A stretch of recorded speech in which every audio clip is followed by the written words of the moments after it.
Waalaikumsalam warahmatullahi wabarakatuh. Ya, siapa tadi yang mengucapkan salam? Silahkan sapa-sapa dulu. Oke, baik ya, kita tidak usah berpanjang lebar. Saya langsung saja share screen dan berbagi ilmu-ilmu yang sudah kita pelajari. Juga nanti di sini ada Ibu Nurmala. Silahkan Bu Nurmala untuk sapa-sapa dulu kepada semua peserta pada siang hari ini. Silahkan Bu Nurmala. Assalamualaikum warahmatullahi wabarakatuh. Waalaikumsalam warahmatullahi wabarakatuh. Kita masih sapa-sapa ya Bu Nurmala. Sapa-sapa dulu ya. Selamat siang untuk Bapak dan Ibu guru hebat di Kalimantan Timur. Perkenalkan, nama saya Nurmala dari SDN 014 Penajam, Kabupaten Penajam Pasir Utara. Ya, Bu Nurmala ini juga adalah seorang guru penggerak ya Bapak Ibu ya. Jadi nanti Bu Erisa, Bu Rahma yang ingin bertanya-tanya, Pak Lukman Hakim yang ingin bertanya-tanya tentang gimana sih caranya bisa masuk ke guru penggerak dan gimana tips-tipsnya untuk menjadi guru penggerak dan lain-lain, nanti bisa ditanyakan ke Ibu Nurmala ya. Oke, bagaimana dengan screen saya? Pak, sudah bisa dilihat semua? Bisa terlihat ini. Oke, alhamdulillahirrabbilalamin. Ya, baik Bapak Ibu, hari ini kita bertiga, saya Dayang Suryani, kemudian ada Ibu Nurmala yang cantik di sini yang guru penggerak dari PPU Angkatan 1, dan juga ada nanti Bapak Dr. Andes Alimuddin MSI sebagai Kadisdikpora PPU yang akan memberikan penguatan motivasi dan cara juga strategi bagaimana mengajar kreatif, mengajar sederhana namun memberikan dampak yang luar biasa bagi peserta didik. Yuk kita lanjut dulu ya. Oke. Nah, di sini saya coba menggagas desain pembelajaran lewat serial kartun. Kenapa sih saya kok tiba-tiba terlintas ya? Kenapa kita nggak bisa memanfaatkan serial kartun?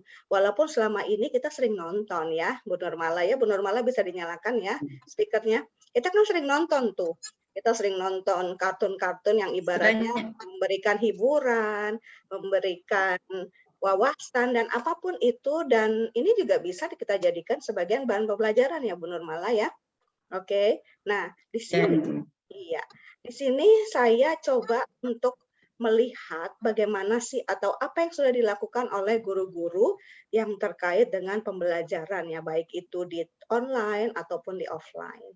Nah, di sini saya ingin bertanya ya terlebih dahulu, kira-kira kita ini ada di zona mana ini? Kalau Pak Lukman ada di zona mana, Pak? Apakah Bapak ada di zona 1, 2, 3, 4, 5, 6, 7, 8, atau semuanya? Silakan Pak Lukman. Saya lebih ke online whiteboard challenge. Oh, online whiteboard challenge ya, karena di sini masih online ya Pak ya. Habis offline, online lagi ya. Iya Pak Lukman ya. Oke. Memang sering dilakukan ya Pak Lukman ya untuk online whiteboard challenge-nya.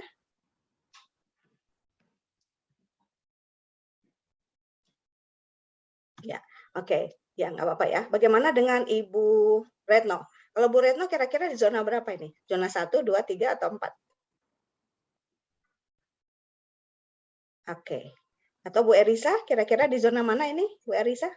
Apakah Bu Erisa pernah di zona 1, 2, 3, atau zona mana ya? Chatting challenge.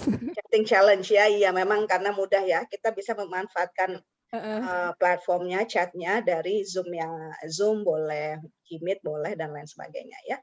Ataupun Teams, kenapa enggak? Ya benar ya, chatting challenge. Ya Bu Erisa ya. Oke, kalau kita lihat Bu Nurmala sendiri, zonanya di mana ini? Karena kami sudah tatap muka MD, jadi kartun serial yang kartun serial nomor ya. 1. Iya nomor 1 Ya. Makanya Bu Nurmala ada di sini untuk berbagi dengan kita semua untuk bisa menggagas atau mendesain pembelajaran yang sekiranya ini bermanfaat buat guru-guru lain ya Bu Nurmala ya. Tapi bukan sekarang Bu Nurmala, nanti akan MD invite lagi ya untuk berbagi bagaimana sih menggagas serial kartunnya versi Bu Nurmala ini kepada peserta didik. Kita lanjut dulu ya. Oke. Nah, mengapa sih harus serial kartun? Nah, di sini karena kita sebagai guru tuh harus melayani anak-anak dengan puas atau bahagia, maka kita coba untuk memberikan sesuatu yang bisa membahagiakan peserta didik. Dan saya pikir kartun ini mudah, sederhana, tapi bisa memberikan dampak yang luar biasa bagi perkembangan mental dan juga ilmu peserta didik ya. Oke, kita lanjut dulu ya. Nah, kenapa sih kartun? Ya, kita nih lagi-lagi kita ucapkan kok kartun. Ya, ini alasannya ya. Kita lihat alasan pertama, karena kartun itu menampilkan visual yang menarik perhatian peserta didik. Pastinya ya, sesuatu yang bisa menarik perhatian peserta didik, mereka pasti akan tertantang untuk terus melihat lagi dan lagi, berulang-ulang. Apalagi dengan warna-warna yang menarik, pastinya peserta didik itu akan lebih bergairah untuk belajar. Dan mereka biasanya jika diberikan sesuatu yang menarik mata mereka atau ibaratnya menarik minat mereka dengan warna, dengan lukisan atau dengan apapun itu, ketika itu menarik maka mereka akan stay tune di kelas kita ya. Itu sudah pasti. Yang kedua, menyajikan kombinasi visual dan suara yang menarik pastinya. Bapak Ibu kalau di sini saya boleh tanya, ada yang kenal nggak serial kartun apa di sini? Sudah jelas ya. Apa? Siapa yang bisa jawab? Upin. Oke, Masya. Upin. Bu Nurmala ini ada SD 0323 loh. Iya. 023 sepaku, coba disapa-sapa Bu Nurmala.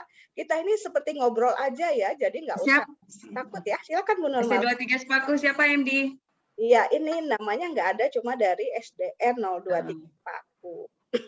Selamat datang SD 023 sepaku. Selamat bergabung. Iya, oke. Kita juga ada Ibu Sahrani dari Sangatta loh, Bu Nurmala, dan juga ada Ibu Ananti Nugrahani ya. Selamat datang Ibu-ibu, kami mohon jika berkenan tolong dinyalakan kameranya ya. Ada Bu Ati juga. Ya, kita sama-sama berdiskusi yuk. Nah, yang kedua itu kita lanjut dulu ya. Yang kedua itu adalah menyajikan kombinasi visual dan suara yang menarik. Kalau kita cerita tentang kartun Upin Ipin, biasanya ini apa sih kalimat yang betul-betul sering kita dengar dari Upin Ipin itu? Apa Bu Erisa? Kata-kata yang sering kita dengar dari Upin Ipin itu. Apa? Betul. Iya, benar. Betul. Betul. Oke. Ya, seperti itu. Jadi itulah yang membuatnya menjadi menarik karena ada kata-kata yang membuat telinga kita ini sudah artinya sudah familiar dengan kata-kata itu. Betul, ya kan seperti itu ya kan. Apalagi. Opa. Opa. Oke, ya. Is tak patut. Iya, tak patut. Itu Pak Lukman tuh jagonya nih suara ya. Nah, itulah yang membedakan ya. Suara yang menarik itu yang membuat telinga kita ini kerasa. Itu adalah sebuah magnet. Dan ini bisa menjadi magnet juga buat kita untuk kita perkenalkan kepada peserta didik. Ketika mereka familiar dan mereka senang dengan tontonan itu, pasti mereka mau belajar, insya Allah ya. Bukan begitu, Bu Nurmala? Kita santai loh ya. Kita nggak ini ya. Artinya kita ini seperti ngobrol-ngobrol aja, berdiskusi ya. Kita ibaratnya sharing session lah seperti itu ya. Jadi bisa di tengah-tengah ini kita bisa langsung tanya jawab boleh ya. Nanti juga ada Pak Alimuddin yang memberikan kita penguatan-penguatan lebih dalam tentang bagaimana sih menjadi guru yang menarik, bagaimana menjadi guru yang kreatif dan lain sebagainya. Yang ketiga, menyajikan benda. Ya, kita lihat sini ya. Menyajikan benda atau peristiwa yang kompleks. Ya, benda atau peristiwa yang kompleks. Pastinya cerita-cerita dalam serial Upin Ipin atau serial yang lain ya, seperti apa tuh cerita yang baru-baru yang berbau religi? Yang berbau itu religi. Nusa dan Rara. Oh, Nusa Rara ya. Ini apa sekali? Coba Bu Sarina, kira-kira ini apa? Serial kartun apa yang ada di gambar di screen ini? Itu Nusa dan Rara sama Upin Ipin. Ini kesukaan Siva ya? Oke, ya seperti itu ya. Nah, kalau menyajikan peristiwa yang kompleks dan peristiwa kompleks itu bukan artinya ceritanya yang rumit, tapi ketika itu memberikan pelajaran dan ilmu, wawasan bagaimana anak itu berperilaku, maka ini akan menjadi sesuatu yang menarik juga ya. Yang keempat, menyampaikan konsep cerita yang anak-anak butuhkan. Artinya, kartun ini bukan hanya istimewa dalam hal tampilan, tapi ada konsep. Ya, selain konsep, ada ilmu. Selain ilmu, ada wawasan. Selain wawasan, ada perilaku yang harus kita tanamkan kepada peserta didik yang sekiranya itu baik, kita lakukan. Tapi ketika itu buruk, jangan dilakukan. Itu bisa menjadi warning buat anak-anak ya. Kita lanjut dulu. Nah, bagaimana sih desain pembelajaran sederhana dan kreatif ala MD? Nah, kalau MD ini kan guru SMA, artinya, nah ini apa yang bisa MD gagas di kelas MD dan mudah-mudahan ini bisa menjadi inspirasi ya bagi teman-teman semua yang ada di sini. Nah, kalau di tatap muka seperti ini, ya kita bisa cetak tokoh kartun favorit siswa. Jadi cetak saja tokoh kartun favorit siswa dengan ukuran sesuai dengan 12x12 di atas kartunnya, dengan ukuran yang sesuai maksudnya ya. Nah, kemudian di sini kalau kita lihat di gambar ini foto saya dengan anak-anak karena anak-anak pasti senang bermain. Ini anak SMA tapi mereka juga masih senang bermain. Miss Dayang juga pernah ngajar untuk guru-guru dewasa dan mereka juga senang bermain ternyata. Gimana ini Pak Ridwan? Pasti senang bermain kan?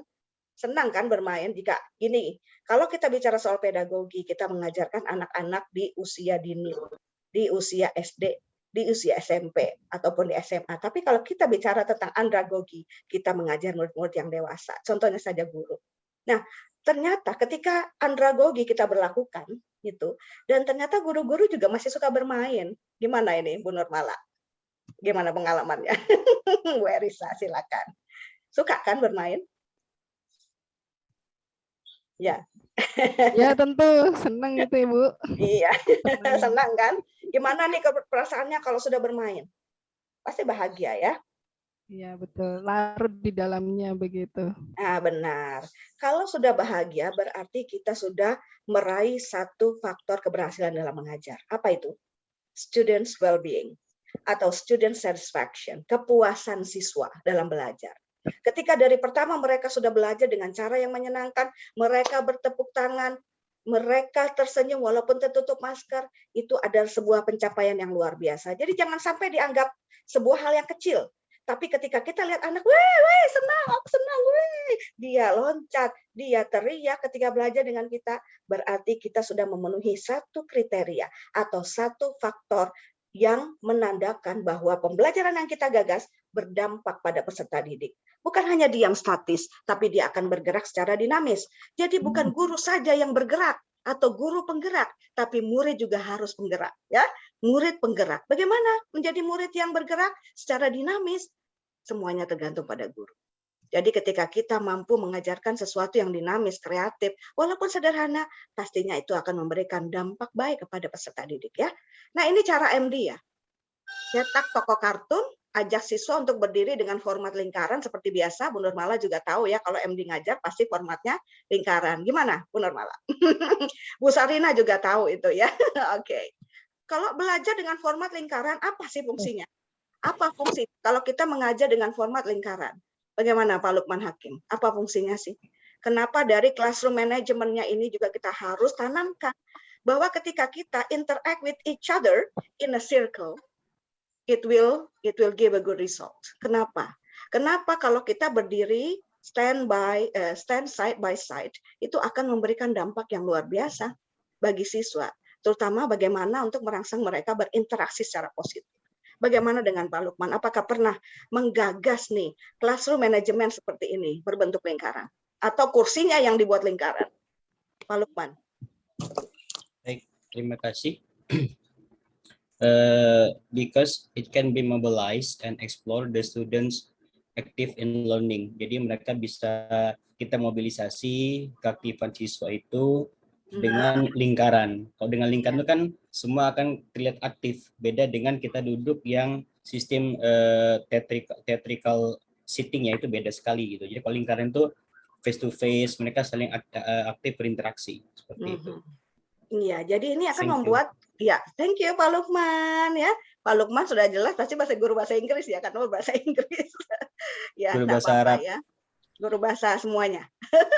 Bilang Bu Erisa bagus. Bapak Ibu kalau nanti gini ya, jadi kalau ada Bapak Ibu yang memberikan komentar, alasan atau sarannya, Bapak Ibu nanti ikutin saya seperti ini ya.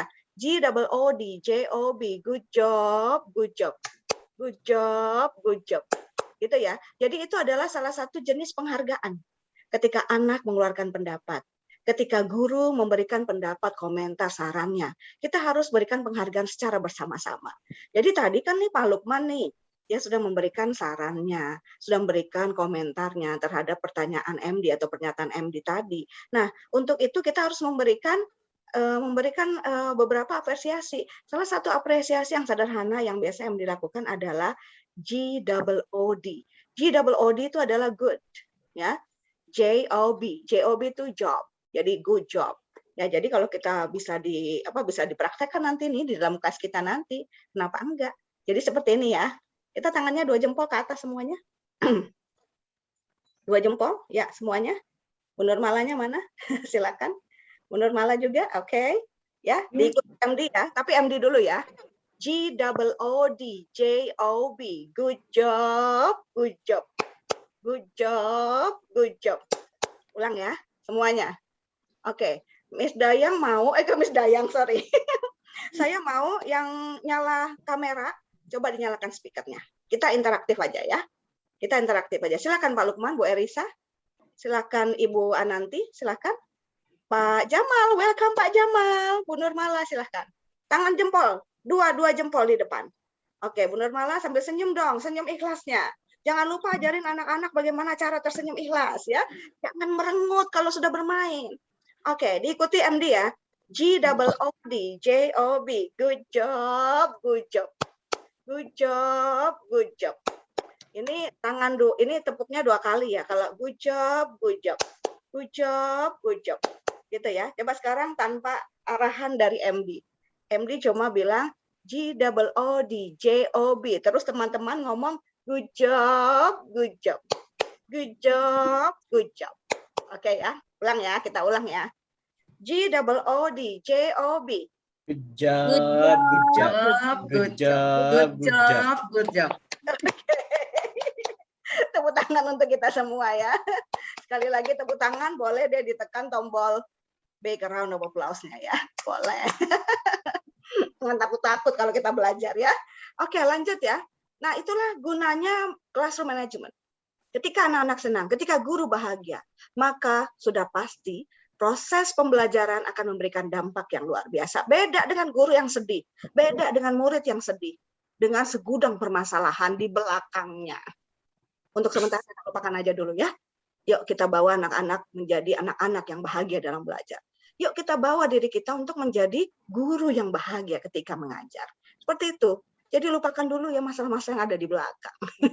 Karena masalah itu tidak akan berada di depan kalau kita mampu menjadi problem solver-nya ya. Oke, kita lanjut. Setelah itu nomor 3. Bagi siswa dalam 2 kelompok besar kiri dan kanan. Ini sudah ada ya. Sudah saya bagi, ini sudah ada space-nya di sini. Kita bisa lihat ada space-nya ya di sini. Nah, di sini space-nya. Saya bagi 2 kelompok, kiri dan kanan. Nah, ini space-nya. Ini untuk kelompok sayap kiri. Oke, let's say sayap kiri. Yeay, anak-anak. Kalau saya sudah ngomong, yeay, sayap kiri. Nah, yang sini anak-anak pasti menyebut dengan yeay. Kalau di sini sayap kanan. Yeay, anak-anak pasti senang. Tidak ada yang sedih ketika kita membawa ke dalam pembelajaran yang menyenangkan seperti ini ya. Oke, ini tulisan saya agak ya seperti itulah, seperti dokter ya. Seperti ini. Oke. Nah, kemudian masing-masing kelompok melakukan yel-yel berisi motivasi dalam pembelajaran.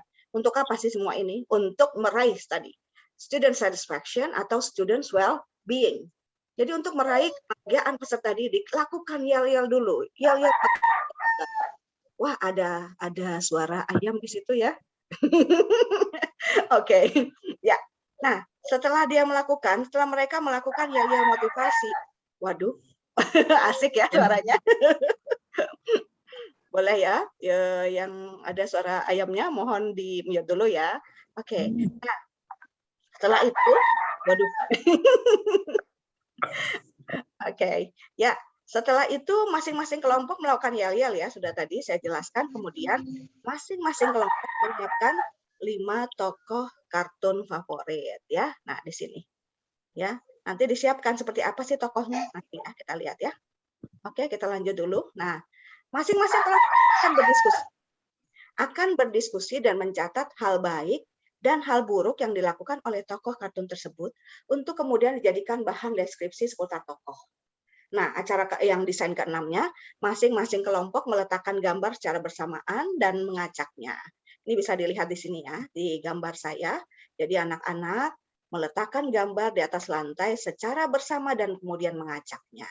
Ketua kelompok mewakili anggotanya untuk melakukan undian kelompok mana yang akan memulai permainan. Nah, saya contohkan dulu ya di sini ya. Pak Ridwan, tolong dong nyalakan speakernya dan kameranya. Pak Ridwan, silakan Pak Ridwan.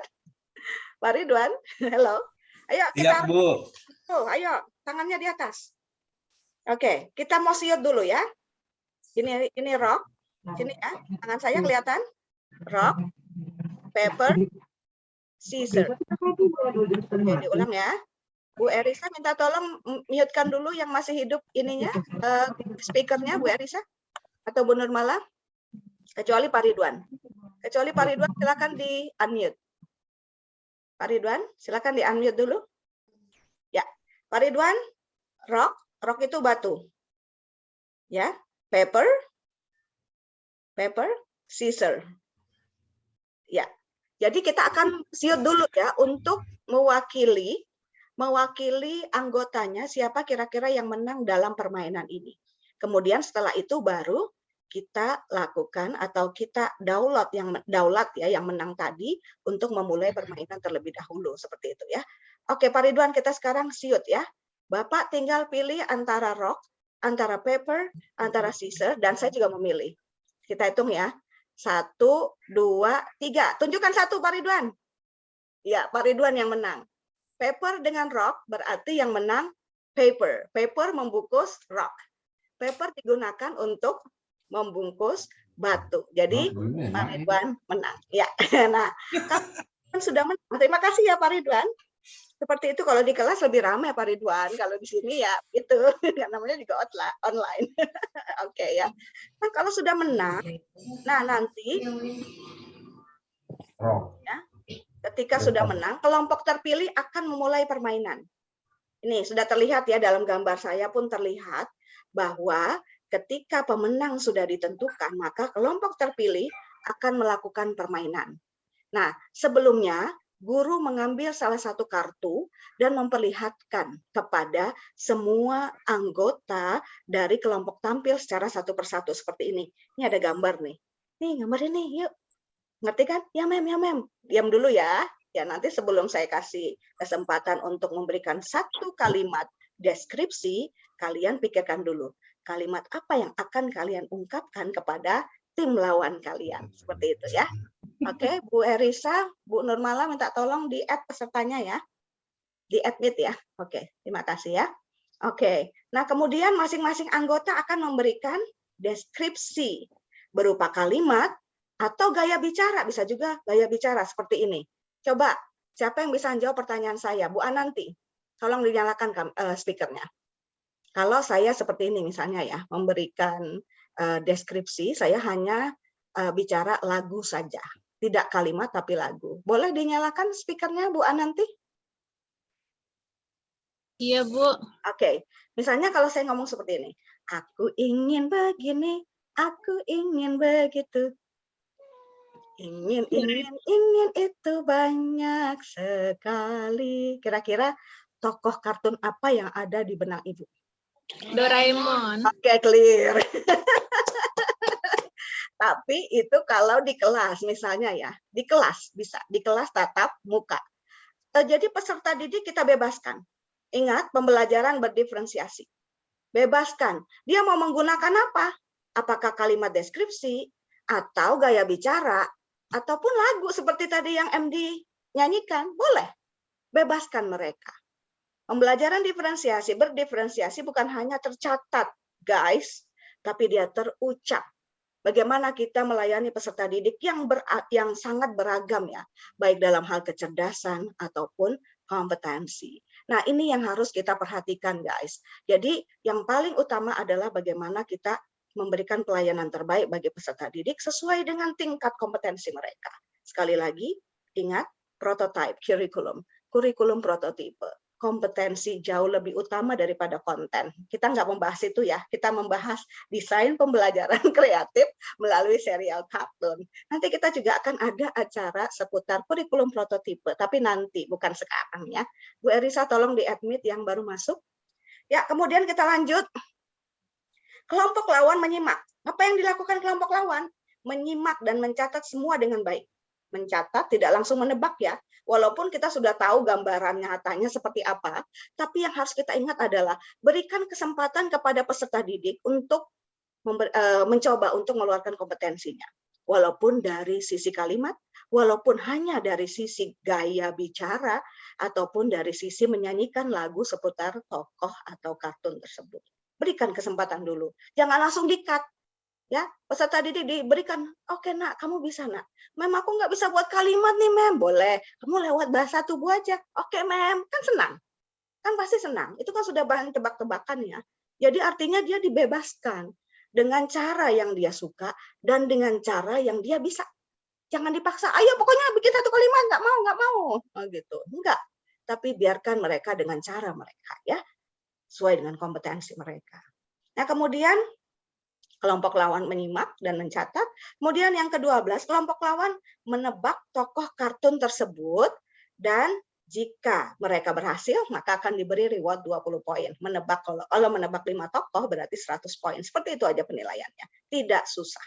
Karena sekali lagi kita coba menggiring anak-anak kepada pembelajaran yang membahagiakan dulu ya, membahagiakan.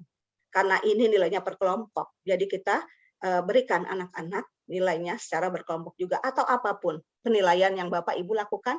Yang terpenting, yang pertama yang harus kita gagas pada awal mula kita masuk ke depan kelas adalah bagaimana kita harus terlihat bahagia di depan murid.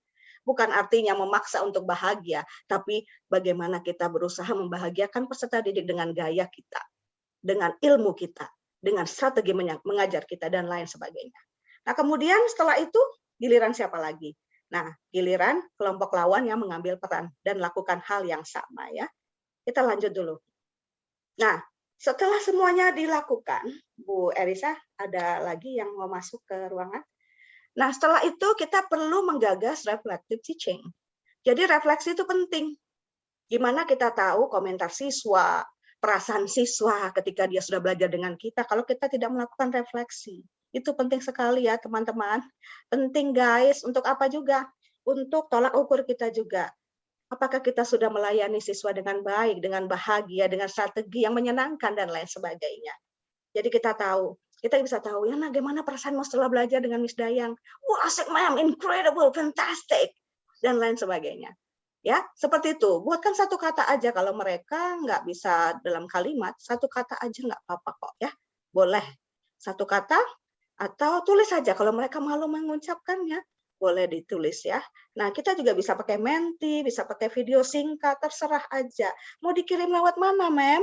Boleh lewat WhatsApp chat atau lewat Menti dan lain sebagainya. Dan lakukan secara rutin setiap habis mengajar ya, guys. Jadi refleksi itu penting, apalagi sudah ada Pak Aksan guru saya, Pak Aksan. Penting ya Pak ya, refleksi ya Pak. Setelah mengajar ya Pak Hasan. Ini Pak Hasan nih guru saya dari LPMP. Ya, Bu. Halo Pak Aksan, apa kabar? Assalamualaikum. Waalaikumsalam warahmatullahi wabarakatuh. Ya, bagaimana Pak? Penting ya Pak ya, refleksi dalam setelah mengajar. Siap. Ilmu dari Pak. Very important. Iya, very important. Thank you ya Pak. Nah, sekarang kita mau bermain dulu ya. Kita coba bermain. Tapi ini dalam sesi tatap mayanya, guys. Kalau tadi kan tatap muka nih ya, Bu Erisa ya. Pasti kan kalau anak-anak ye. Ya, jadi responnya memang beda. Kalau tatap maya paling ye. Tapi nggak apa-apa. Yang penting mereka stay tune. Karena apa? Karena elemen-elemen observing ini sangat penting kita berikan kepada siswa. Kita jangan sampai stay in comfort zone, tapi kita lupa memberikan elemen-elemen perubahan. Bagaimana caranya membahagiakan walaupun ini cuma kelas online. Kita lanjut dulu ya. Oke, kita lihat di sini. まあ何よこの散らかしようは。のび太くんが赤ちゃんの時のアルバム探してて。アルバムなんでまた。さあ、きっとみんな可愛いって言うだろうな。 Oke, seperti itu ya. Kira-kira tadi nama siapa yang disebut ya? あ、ずるい。みんなで見ようって言ったのに。 Bu Erisa, nama siapa yang disebutin? Ini ada tokoh di depan kita. Siapa ini? Bu Erisa. Nobita itu ya. Nobita. Ini Nobita versi Jawa ya. Oke. Kira-kira menurut Bu Erisa, tokoh kartun Nobita pasti punya sisi baik dan buruk ya. Ya. Seperti Iya, kita iya, juga. iya. Seperti Betul. kita sama sebenarnya. Tapi kira-kira apa sih sisi baik yang kita bisa pelajari dari Nobita? Silakan, Ibu Erisa. Sisi baik dari Nobita. Mm-mm. Lama nggak nonton Nobita ini. Ya nggak apa-apa. Tapi belum pernah melihat ya. Satu. Sisi Apa yang bisa kita baiknya kenalkan? Mungkin apa ya? Bisa dibantu teman-teman? Ya, oke. Siapa yang membantu? Boleh, Pak Jamal? Apa sisi baik dari Nobita, Pak Jamal?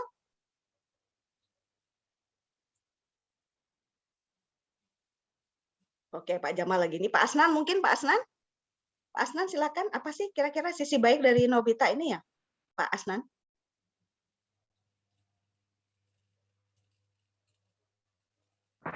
Kendala koneksi. Atau Bu Aida? Bu Aida silakan, Bu Aida. Silakan Bu Aida. Kira-kira ada nggak ya sisi baik dari Nobita? Nobita itu kadang suka membantu, setia kawan. Betul. Kemudian ya kerjasamanya juga bagus kadang. Iya, bareng siap. teman-teman yang lain. Oke. Rasa ingin tahunya juga Iya. besar. Oke, ya rasa ingin tahunya besar ya. Iya.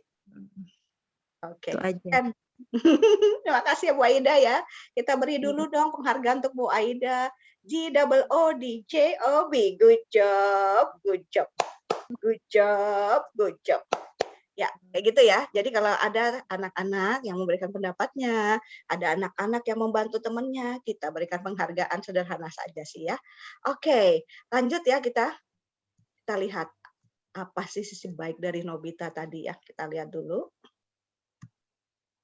Nah, ini tipe Nobita bisa dilihat ya Bapak Ibu ya.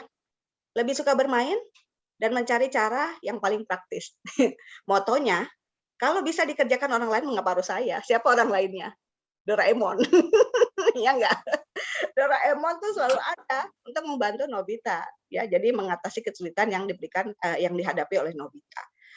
Namun sisi buruknya juga ada sih, suka datang terlambat. Kalau ada sesi Zoom, suka terlambat mengumpulkan tugas.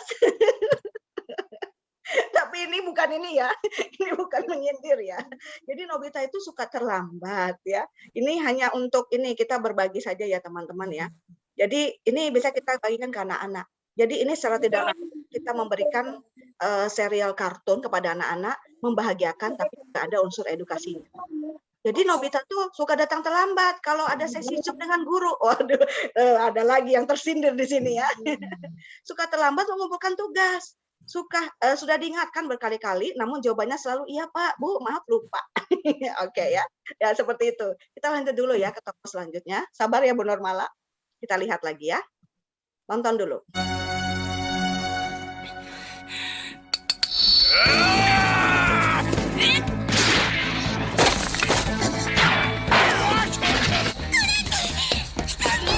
Ada yang bisa tadi ya? Ada yang bisa menebak siapa? Ya, Pak Lukman. Shinichi Kudo. Bagus, oke. Dalam film apa Pak? Detektif Kindaichi. Conan. Conan, ya. Apa? Oke, kita lihat. Bu Erisa, minta tolong ya Bu Erisa kalau masih ada yang belum di mute. Oke, ya. Ya, oke. Terima kasih ya Pak Lukman ya sudah aktif tadi ya. Nah, di sini.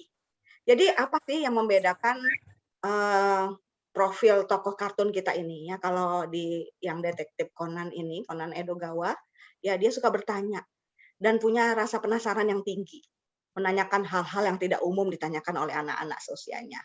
Dan seringkali guru dibuat tidak berkutik menjawab pertanyaannya. Ada juga kan murid kita yang seperti ini? Pasti ada.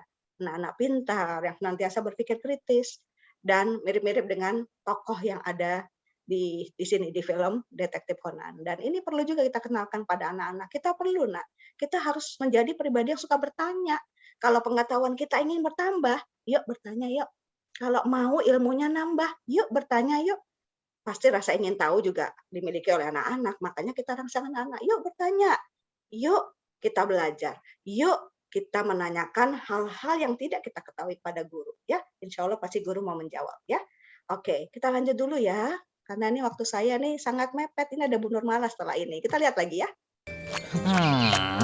Aku akan persembahkan musik yang sesungguhnya pada Bikini Bottom. Siapa tokohnya ini? Siapa yang bisa menjawab? Tokoh siapa ya? Ya. Squidward. Patrick. Siapa yang tadi ngomong itu? Yang tadi ngomong? Squidward. Oke.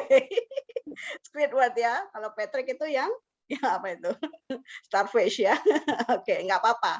Yang penting kalaupun murid harus menjawab salah nggak apa-apa. Kita benar nggak apa-apa, Nak. Ini temannya dari yang ini yang tokoh ini. Siapa tokoh itu? Squidward. Jadi dijawab salah, kita tetap memberi apresiasi ya pada anak-anak walaupun jawabannya salah. Jadi tetap kita juga berikan apresiasi walaupun salah, yang penting dia aktif gitu aja ya. Oke. Nah, ternyata tipe Squidward ini lebih sering menunjukkan muka datar ya. Muka datar. Oke, ketika di kelas. Seringkali guru juga bingung apakah dia suka atau tidak ya dengan proses belajar hari ini. Nah, ini juga bisa menjadi pelajaran buat kita. Kalau murid kita mukanya datar, tidak ada respons, ya kita harus introspeksi diri. Apakah kita sudah benar nih dalam mengajar? Apakah pembelajaran kita ini mudah dipahami? Seperti itu ya, teman-teman. Oke, kita lanjut lagi ya. Oke. Ya. Sudah ada yang bisa menebak ini.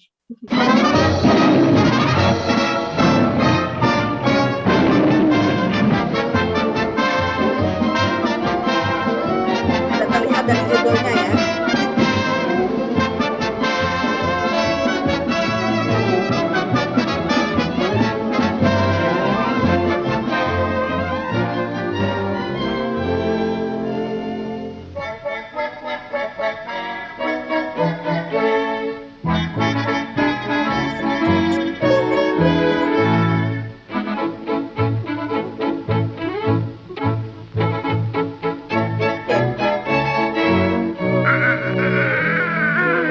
Oke teman-teman, pasti tadi dari judulnya udah ketahuan ya. Siapa tokohnya tadi? Dari judulnya udah ketahuan. Siapa? Siapa Bu Nurmala? Iya, Tom and Jerry, udah kelihatan ya. Tapi kita nggak, nanti kita kalau mau nonton di sendiri-sendiri aja ya, karena waktunya pendek. Kita cuma punya 1 jam, tapi nanti kita tonton ya. Setelah ini pasti hanya ada di YouTube ya. Oke, kita lanjut dulu. Kira-kira apa sih tipe Tom ini? Kita fokus ke Tom aja ya. Menghalalkan beragam cara untuk mencapai tujuannya. Nah ini, apakah kita boleh, Nak? Coba dikenalkan anak-anak. Apakah kita boleh menghalalkan beragam cara nih untuk mencapai tujuan? Oh enggak, Mem, enggak boleh. Apakah boleh menyontek agar dapat nilai tinggi? Enggak lah, Mem, kan enggak boleh, Mem. Kan nyontek kan berarti kan enggak jujur. Benar. Berarti sifat Tom enggak boleh diikuti karena dia menghalalkan segala cara kan? Iya, Mem. Berarti kalau nyontek itu nggak boleh, kita harus apa, Nak? Belajar supaya kita nggak nyontek. Kalau kita belajar pasti kita pede, kita bisa jawab pertanyaan.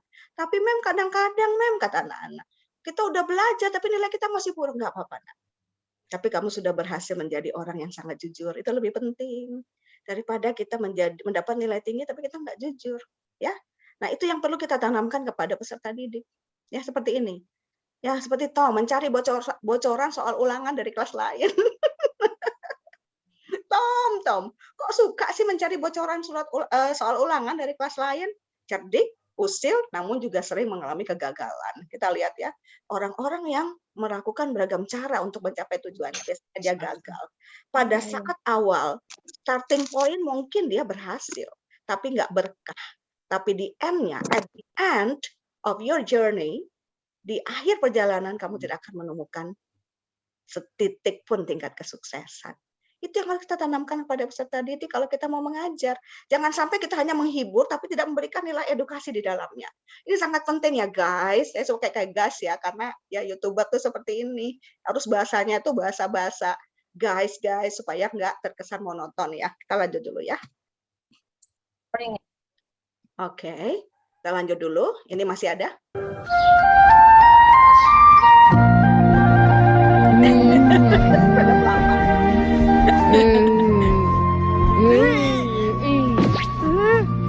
Aduh, apa-apaan anak ini. Terlihat. Tidur dengan lebih tenang, Shinchan.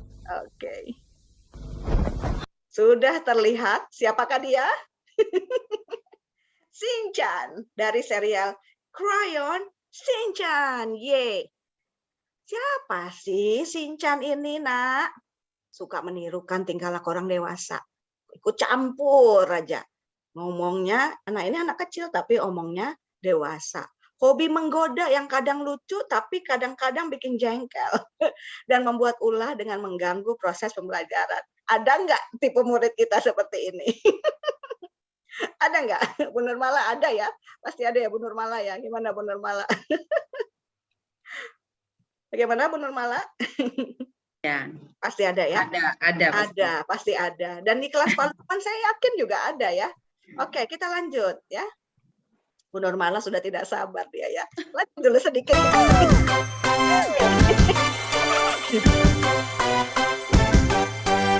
Kita lihat tadi apa yang bisa.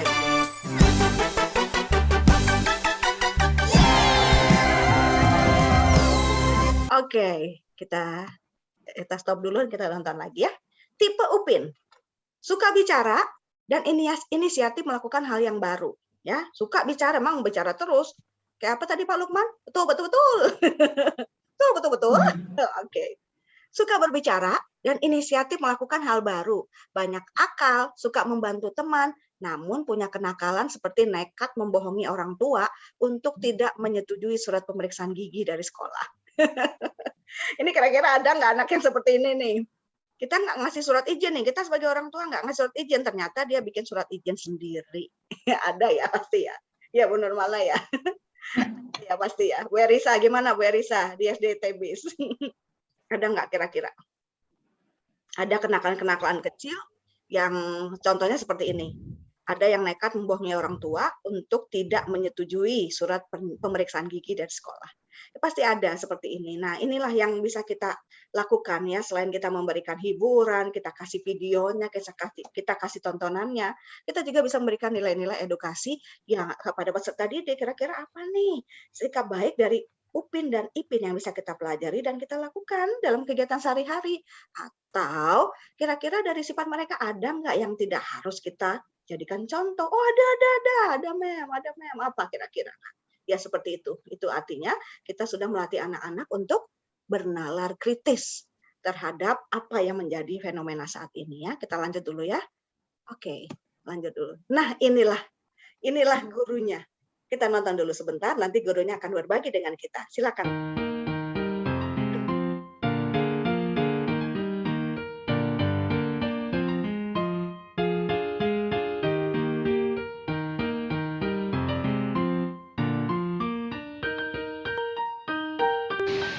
Assalamualaikum warahmatullahi wabarakatuh. Saya Nurmala dari SDN 014 Penajam, calon guru penggerak Kaltim Angkatan 1. Mengapa pojok baca Nurmala versus Nurmala berbeda dengan pojok baca yang lain, guys? Mengapa saya mengambil pojok baca Nirmala versus Nurmala? Karena saya ingin membangkitkan kisah tokoh cerita dari negeri dongeng, yaitu seorang peri cantik yang bernama Nirmala. Nirmala memiliki sebuah tongkat ajaib yang bisa digunakan untuk menciptakan keajaiban, namun dengan tujuan kebaikan. Oke, kita stop dulu ya karena Bu Nurmalanya udah ada di sini. Silakan Bu Nurmala untuk berbagi. Ya, terima kasih MD. Untuk pojok baca Nirmala versus Nurmala ini ada di kelas saya di SDN 014 Kabupaten Penajam Pasir Utara. Nah, pada waktu itu saya menjadi calon guru penggerak, di mana pendamping saya yang mendampingi saya itu adalah pendamping yang luar biasa dan sangat hebat, yaitu Ibu Dayang Suryani. Alhamdulillah. Alias MD. Dayang. Ya, terima kasih MD. Dari bimbingan MD selama saya menjadi calon guru penggerak, alhamdulillah saya mendapatkan banyak ilmu mengenai untuk membangkitkan minat membaca bagi murid-murid saya. Yang mana pada waktu itu saya selalu berkeluh kesah, ya bukan berkeluh kesah, tapi berdiskusi dengan pendamping saya yang baik hati, yaitu Miss Dayang, ya, yang waktu itu selalu bertemu dengan saya setiap bulan. Nah, saya berkeluh kesah bagaimana ini MD murid-murid saya sudah kelas 3 tapi masih ada yang minat membacanya masih kurang. Nah, di situ MD memberikan masukan kepada saya bagaimana kalau dibuat sesuatu yang menarik, misalnya menggunakan tokoh kartun. Nah, terus saya berpikir waktu masih kanak-kanak dulu, waktu masih seusia SD, saya tuh itu senang membaca majalah Bobo. Nah, kebetulan di situ ada nama tokoh kartun yang bernama Nirmala. Nah, Nirmala itu seorang peri cantik, ya, memiliki tongkat ajaib yang digunakan untuk kebaikan.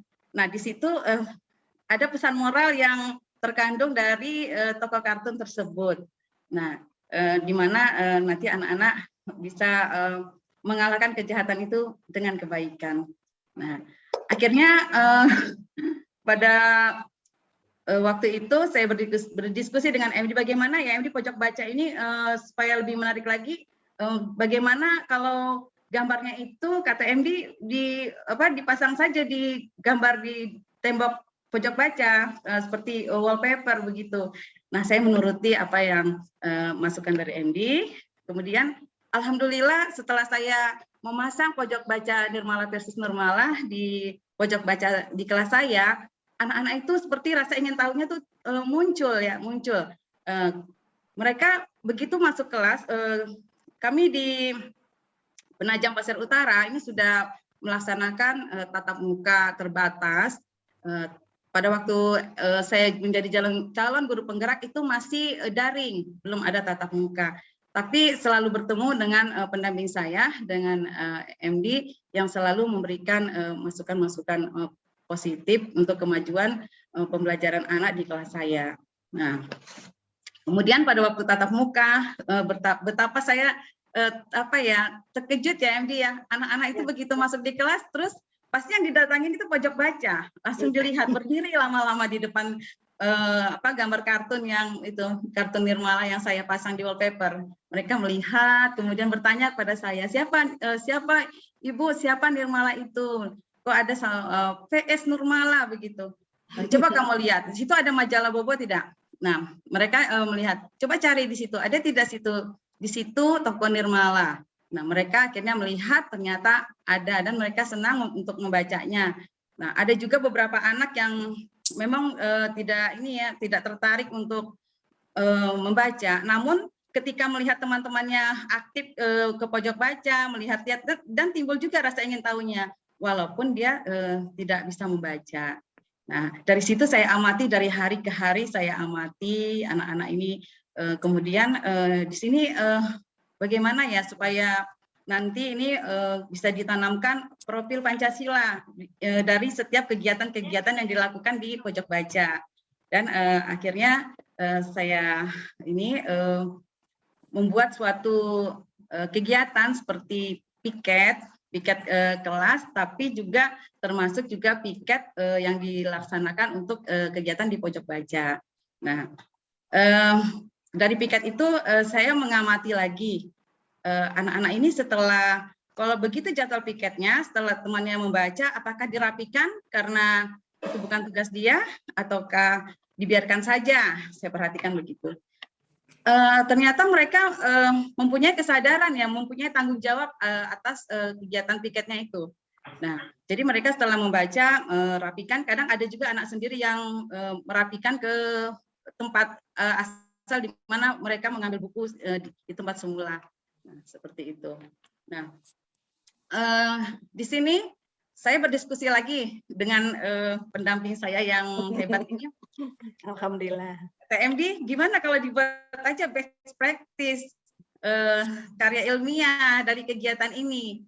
Nah, kemudian saya mulai belajar dengan MD cara membuat best practice seperti apa. Alhamdulillah menghasilkan satu best practice. Kemudian dengan memanfaatkan pojok baca tersebut, karena ini karya ilmiah, jadi harus nyata apa-apa yang dilakukan oleh anak-anak di pojok baca tersebut.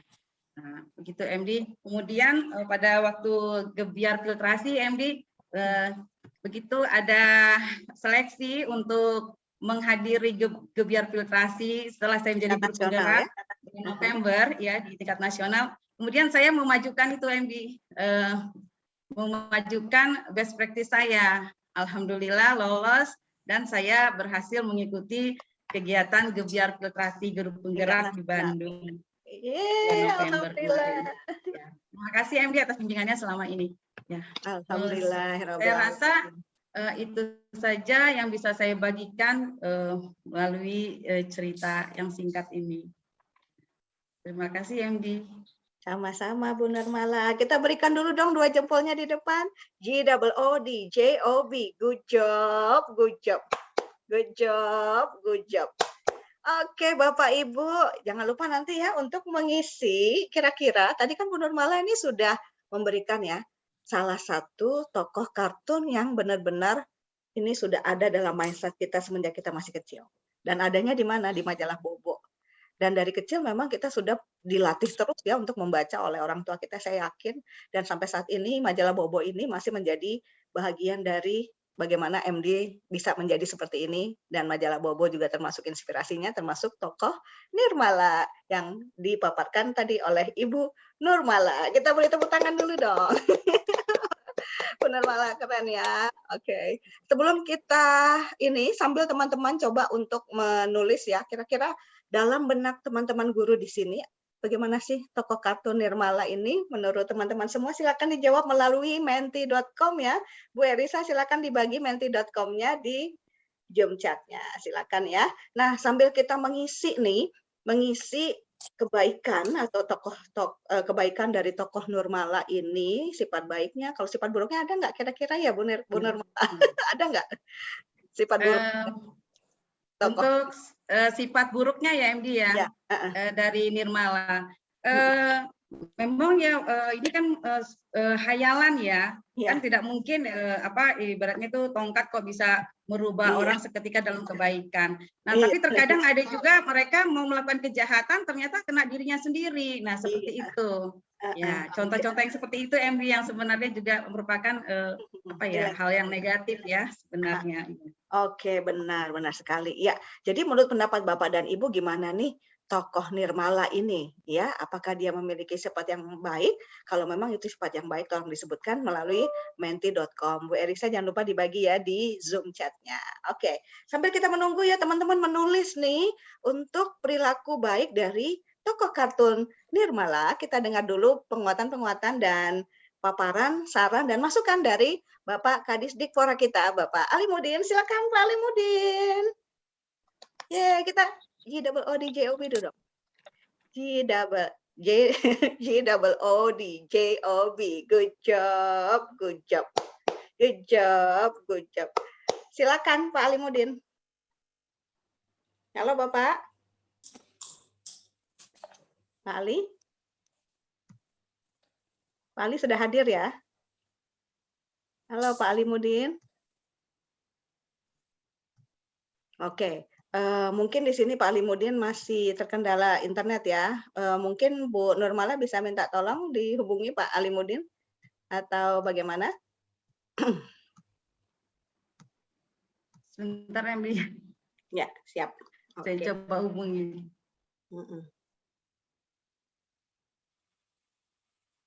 Oke teman-teman, jika teman-teman ingin menulisnya, saya akan lihat di sini ya, kira-kira bagaimana nih, sebutkan sifat tokoh kartun Nurmala yang dapat dijadikan contoh ya.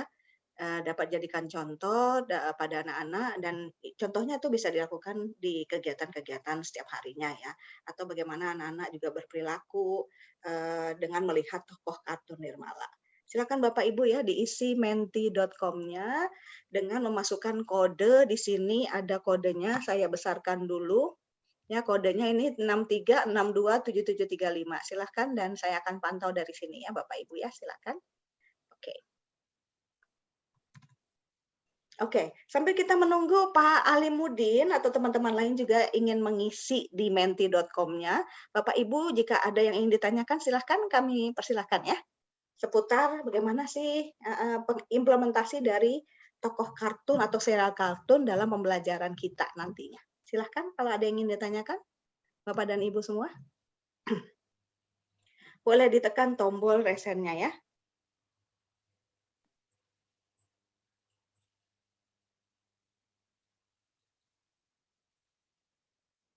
Silakan. Ada yang ingin ditanyakan?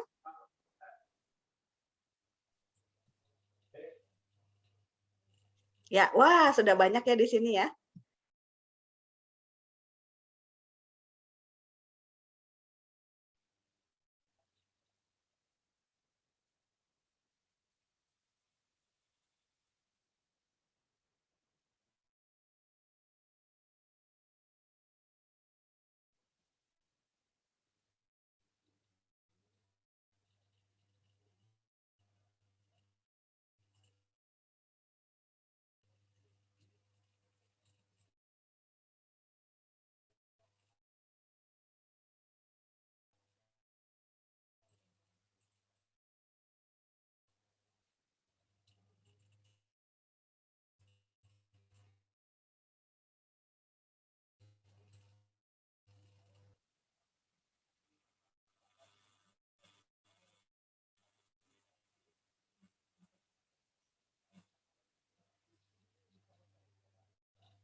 Ya, di sini kita lihat sudah berapa banyak.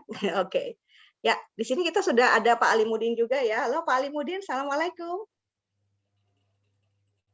Assalamualaikum Pak Alimuddin. Waalaikumsalam warahmatullahi wabarakatuh.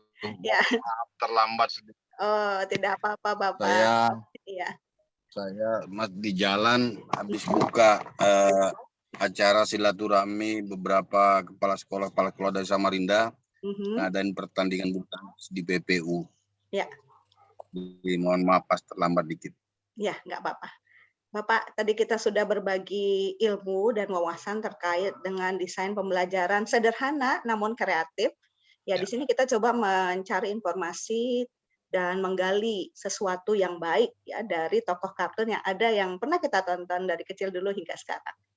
Dan Bu Nurmala juga sudah memberikan pengalamannya ketika mengenalkan salah satu tokoh kartun yang memang sangat akrab ya bagi kita ya, terutama kita yang dulunya masih kecil nih yang sering baca majalah Bobo.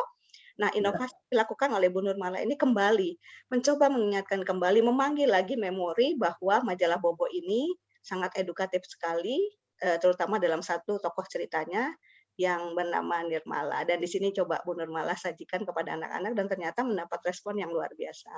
Tadi saya juga sudah memberikan desain-desain pembelajaran yang kreatif namun sederhana. Ya, silakan Pak. Ini Pak juga sudah memberikan ini pendapatnya tentang tokoh kartun Nirmala yang dapat dijadikan contoh dalam kehidupan sehari-hari. Silakan Pak Alimuddin bisa melihatnya. Ya, silakan Pak.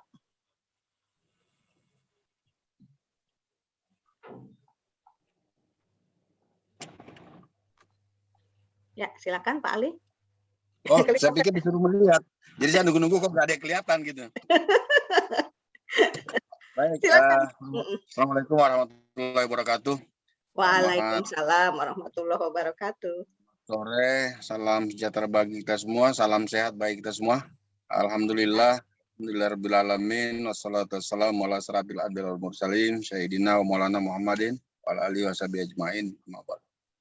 Yang saya banggakan, saya hormati Bu Dayang. Alhamdulillah.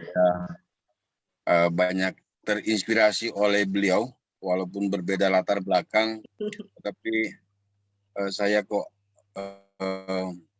ya kita harus ngakui ya bahwa kita harus belajar dari siapapun gitu ya. Kemudian yang saya hormati Bu Nurmala, kayaknya saya kenal dengan Ibu ya. Tetangga, Pak. Dan Bapak Ibu sekalian yang saya hormati pula, alhamdulillah hari ini kita bisa bertatap muka sudah sekian lama ya.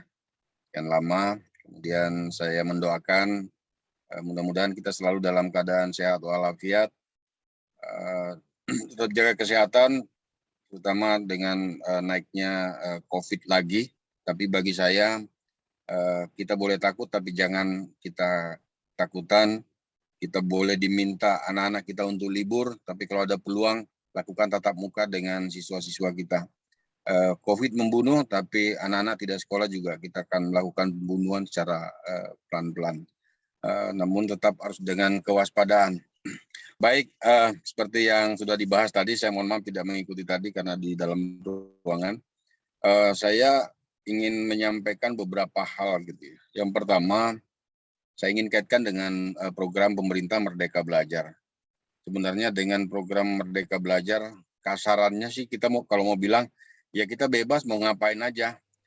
Ada kurikulum, ada metode pembelajaran, ada bahan ajar. Ayo kita kelola materi itu dengan cara kita, dengan cara-cara merdeka gurunya mengajar seperti apa. Sasarannya adalah Merdeka Belajar ada 6 poin yang mau dicapai untuk dalam profil pelajar Pancasila. Saya lihat yang lain, ketakwaan pada Tuhan Yang Maha Esa. Kita bisa dapat di guru agama kita, di pengajian kita, orang tua kita. Tapi hal yang mendasar yang mungkin tidak bisa kita dapatkan itu adalah bagaimana menciptakan pelajar-pelajar Pancasila ini yang bernalar kritis. Dan itu yang kita dapatkan di sekolah. Oleh karenanya, bagi saya mau karikatur, mau apapun itu, yang terpenting adalah kita mampu membangun emosinya siswa, membangun keinginan tahuan siswa terhadap sebuah materi yang kita sajikan. Saya kebetulan pernah jadi tentara ya. Jadi saya mau cerita gini, saya beberapa kali masuk di sekolah, kegiatan-kegiatan, saya minta beberapa guru untuk mempraktekkan cara-cara guru militer itu ngajar. Dan ternyata di luar negeri itu juga dipraktekkan gitu. Padahal itu ilmunya Indonesia, ilmu yang sudah sangat usang gitu ya. Dan bertahan dari puluhan tahun sampai sekarang. Seorang guru militer itu dalam memberikan pelajaran di kelas maupun di lapangan, di mana saja, kalau dia pakai papan tulis itu nggak pernah penuh. Kalaupun penuh, itu cuma judulnya ditulis besar tuh, gede-gede judulnya. Umpamanya navigasi darat gitu ya, ilmu kompas gitu ya. Itu aja, tulisan lain tidak ada, kecuali umpamanya untuk hitung-hitungan. Kenapa begitu? Karena dia ingin membangun nalarnya orang, anak-anak, siswa. Loh itu apaan sih itu? Sehingga ada rasa ingin tahunya anak-anak itu atau siswa itu, siswa di militer, di siswa, itu fokus dia kepada materi yang mau kita ajarkan. Ya tentu zaman dulu kita lakukan dengan manual ya, sekarang dengan metode pembelajaran yang modern juga mereka tetap melakukan itu, tetapi dengan model-model pembelajaran yang modern. Nah, bagi saya adalah apapun model yang diberikan itu, sasaran kita adalah bagaimana menyajikan sebuah makanan kepada tamu kita itu adalah siswa, yang itu menurut seleranya itu masuk, menurut rasanya itu masuk, dan menurut menunya juga masuk, kalorinya juga masuk. Nah, saya selalu saya selalu mengibaratkan guru-guru saya di Penajam sekarang, ayo kita menjadi kalau saya kadang bercandain mereka, kelompok catering lah ya, penjaga catering. Penjaga catering itu ketika kita makan prasmanan, semua makanan tersaji di meja itu. Kita jangan pernah lagi ngasih piring kepada mereka. Jangan pernah lagi kita bilang, ini makanannya enak loh, ini enak loh, di sana ada bakso dan lain-lain. Nggak perlu.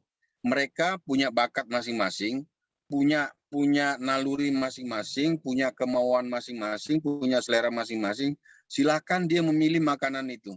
Tugas kita adalah bagaimana kita menyediakan makanan yang enak, kemudian bagaimana ketika makanan yang habis di meja itu kita isi kembali. Nah, saya ingin menyampaikan persamaan seperti itu dalam hal kita layanan kepada peserta didik kita, supaya apa? Supaya anak-anak itu terlayani dengan kebutuhannya. Persoalan kita, sekali lagi saya beberapa kali mungkin saya ulangi, persoalan kita adalah apakah kita sebagai penyaji makanan itu sudah tahu selera siswa kita atau tamu-tamu kita. Apakah kita penyaji makanan itu sudah tahu pantangan anak-anak kita terhadap makanan itu gitu. Misalkan anak-anak kita nggak suka matematika, ya ngapain kita paksa?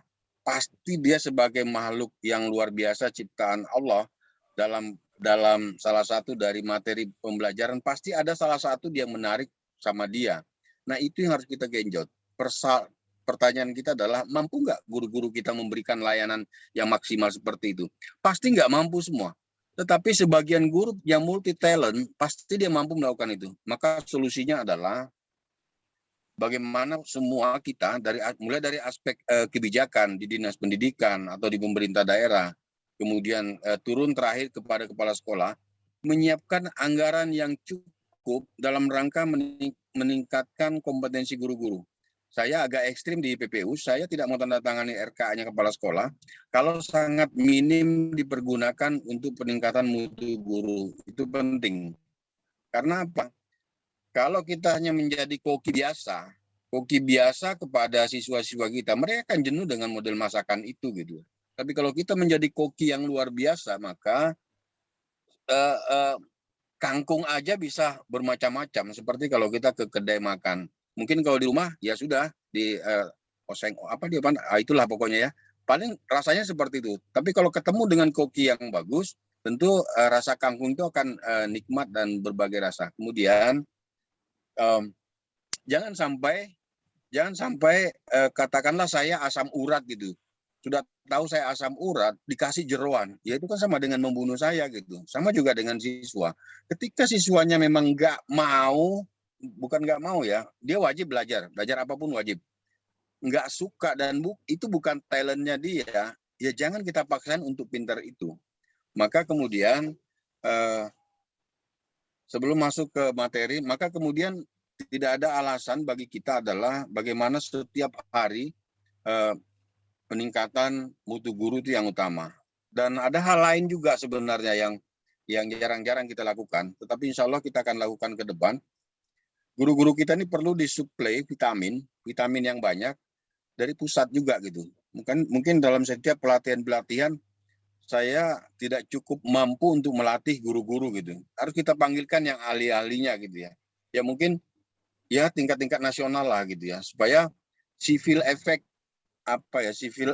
kepada guru itu, khususnya teman-teman yang ASN ya atau PNS, itu di samping dia meningkatkan mutunya juga, civil effect-nya di dia juga ada gitu. Nah, kemudian mau kartun, mau apa, yang penting bagi saya adalah bagaimana kemudian itu menjadi seleranya siswa gitu ya, sehingga dia senang dan seterusnya. Tetapi memang kalau kita memang dari kecil dan selalu disuguhi dengan seperti itu, saya kalau boleh yang kartunnya Bu Nurmala itu dikombain tuh dengan yang saya omongin nanti kalau ada waktu kita ngobrol-ngobrol ya. Gimana sih mengemas ini sehingga muatannya kita untuk menciptakan pelajar-pelajar yang bernalar kritis itu bisa lebih match gitu ya. Budaya yang saya nggak tahu disalahin guru-guru saya, tapi pokoknya saya ngomong aja deh. Saya bilang sama guru-guru saya begini, pernah nggak sih kita sadar anak kita di SD itu 6 tahun, kemudian di SMP 3 tahun, di SMA atau SMK 3 tahun. Kita suruh anak kita duduk nontonin ibu guru joget-joget depan papan tulis, ngajar gitu ya, ngajar. Dan kita didik mereka tanpa sadar, 12 tahun kita didik generasi muda kita untuk menjadi seorang pendengar. Bukan seorang yang aktif gitu ya, bukan seorang yang aktif. Oleh karenanya, dengan perubahan model pembelajaran, baik mulai dari ruang susunan kelas gitu ya, ruang kelas, kemudian model-model yang disampaikan itu, saya berharap dengan kartun ya, dengan kartun atau karikatur kartun itu mampu meningkatkan daya imajinasinya siswa terhadap objek itu. Oleh karenanya kita tidak bisa tiba-tiba kemudian menyalahkan siswa terhadap sebuah objek, sementara siswa yang satunya mengatakan A, siswa yang satunya mengatakan B, dan seterusnya. Kita juga harus memiliki wawasan yang cukup dalam ya terhadap sebuah objek. Misalkan kenapa sih air mengalir gitu ya? Mungkin secara letterlek kita baca, mungkin yang ilmu yang paling gampang adalah dari dataran yang tinggi ke dataran yang rendah. Tapi mungkin ada aspek yang lain yang lebih ilmiah lagi juga dalam kondisi yang berbeda. Oh, mungkin ada gravitasi bumi dan lain-lain. Oleh karenanya, dalam rangka mencapai gelar profil pelajar Pancasila yang bernalar kritis itu, perlu dipancing mereka supaya emosinya naik, siswa-siswa kita rasa ingin tahunya naik, dengan seperti punya Ibu tadi, dengan tidak terlalu banyak menjelaskan dengan kalimat-kalimat kita gitu ya. Tetapi biarkan mereka mengapresiasi, menilai, mengasesmen terhadap benda kita yang kita tayangkan itu. Kita tidak boleh tidak sesuai dengan apa pendapat kita lalu itu salah gitu. Dalam kehidupan berbangsa dan negara, kemudian di dalam kehidupan kita sehari-hari, zaman kita dulu SD, SMP, selalu kita dikasih tahu epolexosbud hankam. Ternyata cara pandang kita terhadap negara itu, ini anak-anak kita ini kan untuk ngurusin negara tuh nanti nih, juga harus mulai diajarin sejak dini memandang persoalan itu dari aspek itu gitu ya. Kalau tiba-tiba objek A itu ada yang bilang dari aspek ekonomi juga nggak salah. Aspek sosial juga nggak salah, aspek yang lain juga nggak salah. Kemudian yang terpenting adalah dari, kalau boleh nih ya saran saya, menyambung apa yang pernah kita bicarakan dulu, Bu Dayang, bahwa setiap karya-karya itu namailah. Namailah itu maksud saya, jadikan itu produk. Kita juga pernah bahas terkait dengan karya tulis ilmiah. Kemarin malam, tapi ini jangan ngomong-ngomong ya, cukup di sini aja ya, Saya 1 minggu itu ditelepon 2 kali biasanya seminggu tengah malam ketika teman-teman di kementerian itu besok mau rapat. Termasuk mungkin mau rapat kemarin surat diskresi kebijakan pembelajaran itu ya. Mereka telepon saya 1,5 jam.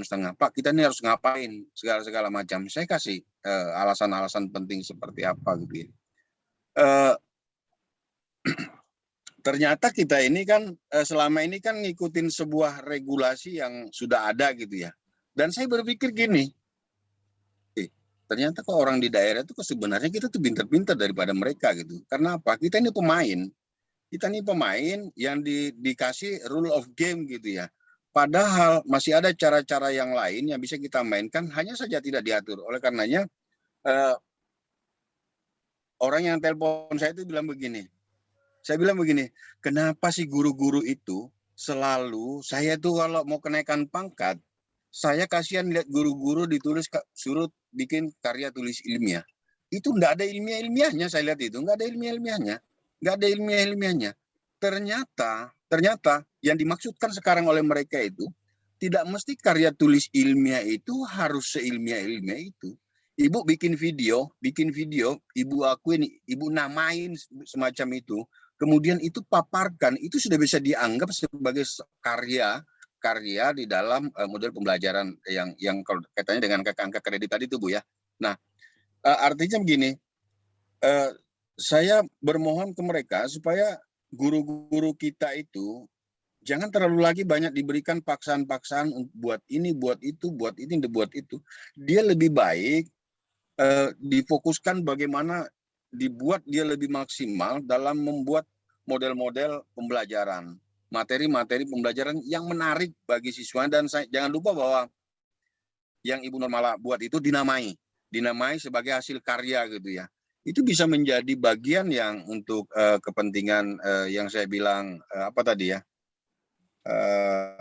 Saya lupa dalam civil effect ya, civil effect dalam istilah kepegawaian itu civil effect. Artinya itu memberikan, di samping bermanfaat kepada peserta didik, juga itu bermanfaat bagi kita, sebagai kita. Kalau istilah kepegawaian itu namanya civil effect terhadap diri kita.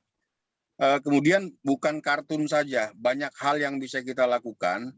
Tetapi kalau di sekolah dasar, saya pikir saya sangat sependapat yang seperti itu ya, yang kira-kira yang familiar terhadap anak-anak itu kesehariannya. Mungkin saja kesehariannya, katakanlah, saya sih nggak terlalu familiar dengan Bobo ya. Saya film action soalnya sih itu. Jadi pokoknya apa ya? Saya lupa ini, Bu. Saya lupa masa kecil saya itu, karena biasanya beli mainan sendiri gitu, bikin dari kayu sendiri. Jadi mungkin di dalam TV kita lihat bahwa Bobo ini ternyata karakternya seperti ini. Boleh dong ditambah tanpa merusak karakternya si Bobo itu, boleh dong dibuat muatan-muatan yang lain. Tapi kesannya anak itu akan tertarik dengan apa yang kita sampaikan itu, bukan sekedar dari kita yang menyampaikan, tapi karena ada si Bobo itu yang menjadi menarik bagi dia. Selanjutnya Bu Dayang, mungkin agak ekstrim, nanti saya ada sesuatu yang mau saya lakuin, sama Ibu udah pernah saya sampaikan. Mungkin dalam waktu dekat ini, sebelum puasa, guru-guru kelas 1 saya dan kelas 2, saya akan diklat dia supaya dia mampu mengajar seperti guru TK. Ya. Kaitannya apa? Tentu dengan kartun tadi, itu kan sebenarnya ada sebuah pesan yang kita sampaikan kepada audiens kita atau siswa kita, bahwa kamu hari ini nggak belajar, kamu hari ini bermain dengan saya, tapi kamu akan mendapatkan ilmu pengetahuan. Ya, nah, benar. Itu konten itu yang harus kita titipkan kepada setiap kita memberikan pembelajaran kepada peserta didik. Guru-guru kelas 1, kelas 2 saya udah pada bingung nih. Kok Pak Kadis kita sederajatkan dengan guru TK? Bukan itu. Tapi kita sepakat bahwa yang dimaksud dengan usia PAUD itu adalah 0 sampai 8 tahun. Lalu kalau siswa kita kelas 1 SD 6 tahun 5 bulan, lalu kenapa kita memberikan pembelajaran seperti orang dewasa? Kenapa kita nggak kita tindak lanjuti model pembelajaran di TK itu ke dia dengan konten yang berbeda, kira-kira seperti itu. Mungkin akan kita lakukan dalam waktu dekat. Waktu dekat ya Pak, budaya, ya, sebelum puasa. Ya, insya Allah sebelum puasa saya akan lakukan itu. Ya. Saya mau dicoba juga sebenarnya nih, try and error sebenarnya nih. Berhasil saya lanjutkan, tidak berhasil saya coba cari di mana tidak berhasilnya gitu. Iya. Betul. Dan saya itu mungkin yang bisa saya sampaikan. Saya mohon maaf terlambat dan saya harus ke Balikpapan rapat untuk persiapan Prapopnas, entah di mana mau dilaksanakan. Di Kaltim, rumah Prapopnas di Kaltim. Mungkin itu. Ya, mudah-mudahan. Warahmatullahi wabarakatuh. Salam sehat buat Ibu, Bapak, guru yang saya hormati. Terima kasih, Budaya.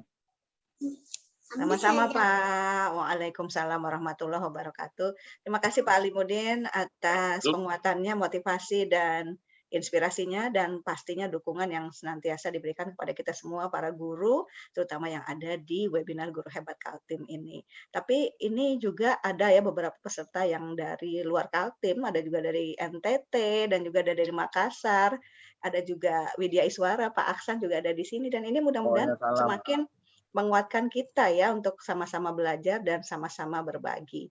Ya baik Bapak dan Ibu, kita akhiri ya, sudah sampai kita di penghujung acara kita ya. Padahal kita itu masih mau berbagi juga loh dengan Bapak dan Ibu semua di sini. Namun waktu juga yang memisahkan kita, tapi nggak usah khawatir, kita kan masih bertemu lagi ya di hari Jumat seperti biasa, Jumat Sedekah Ilmu. Jadi bagi Bapak Ibu guru juga yang ingin berbagi ya, seperti MD, seperti Bu Nurmala, silahkan. Ayo kita bergabung di grup webinar Guru Hebat Kaltim dan kita sama-sama menggali potensi diri kita dan selalu punya kemauan dan motivasi untuk berbagi ilmu yang kita punyai kepada orang lain, terutama para guru ya. Kita tutup acara kita dengan membaca hamdalah bersama-sama. Alhamdulillahirrabbilalamin. Terima kasih atas kehadiran Bapak dan Ibu semua. Kita sesi foto dulu ya Pak Alimuddin. Sesi foto bersama Bapak Ibu semua. Kami mohon nyalakan kameranya ya. Jadi kita bisa berfoto bersama. Bu Erisa tolong. Bu Erisa minta tolong MD ya. Oke Bu Erisa, Bu Nurmala siap-siap juga ya untuk Ini 1, belum 2. kita matikan dulu untuk spotlight-nya, jadi semuanya akan tampil. Bisa ditampilkan. Susah juga. Ibu. Oke, saya stop share screen dulu. Iya, kita nyalakan semua kameranya dan kita berikan senyum yang paling ikhlas. Oke, senyum yang paling ikhlas. Oke, 1, jempol 2. 1, 2, 3. Bu Erisa. Oke. Oke, kita halaman selanjutnya lagi. Oke, 1, 2, 3. Jempol. Pak Ridwan semangat banget. Bu Hijrah senyum-senyum dari tadi, Bu Ratna. Nggak sempat bertanya ya Bu Hijrah, mohon maaf ya, waktunya sudah habis. Oke, teman-teman semua, iya, nggak apa-apa, nanti ada lagi sesi selanjutnya ya. Oke, teman-teman semua, terima kasih. Nanti materi dan semuanya akan saya bagikan di grup webinar Guru Hebat Kaltim. Jadi jangan left grup ya. Di situ aja karena ada banyak sekali ilmu-ilmu yang akan kita dapatkan dari Kemendikbudristek ya, dan juga dari teman-teman yang ada di organisasi pendidikan yang ada di Indonesia ataupun internasional. Sekali lagi terima kasih teman-teman. Jangan lupa isi daftar hadirnya dan mudah-mudahan kita akan semakin maju bersama hebat semua dan senantiasa sehat ya, baik lahir maupun batin. Terima kasih. Assalamualaikum warahmatullahi wabarakatuh. Waalaikumsalam. Terima kasih MD. Ya, sama-sama. Terima kasih MD. Assalamualaikum. Waalaikumsalam. Terima kasih Budaya. Bu Ratna. Ya. Bu Ratna. Terima kasih, sehat saya Bu Ratna. Salam semangat ya. Oke, Pak Asnan. Terima kasih Bu Nurmala, Bu Erisa, Bu Rita. Daya. Sama-sama. Bagus sekali Bu Mala. Bu Ratna. Foto dulu. Foto dulu ya. Dulu silakan berfoto dulu ya. Ya, Pak. Ya Bu Erisa jangan lupa foto ya di grup webinar Guru Hebat Kaltim. Oke, Bu Nur Tauli, Bu Hijrah, Bu Ratna. Baru masuk, Bu. Iya. Baru datang. Semangat Hijrah, Bu Rike. Bu Rike, semuanya ya. Mantap. Ya. Kurang lama, Bu. Kita terlambat tadi. Itu sudah. Iya, karena ya seperti ini. Karena waktunya cuma 1 jam, ini udah kelebihan 30 menit. Terima kasih ya Bu Retno, Bu Ria Penajam yang nggak nyala kamera. Lagi nggak enak badan MD. Oh, Bu Ria. Masuk ya Bu Ria ya. Masuk Bu Ria. Alhamdulillah. Iya. Ya, ada Bu Sarani, Bu Ratna. Bu Ratna tumben pakai jilbab rumah. Lagi banyak saudara. Makasih MD izin deh. Tapi tetap cantik. Ya. Oke, terima kasih semuanya ya teman-teman ya atas perhatiannya.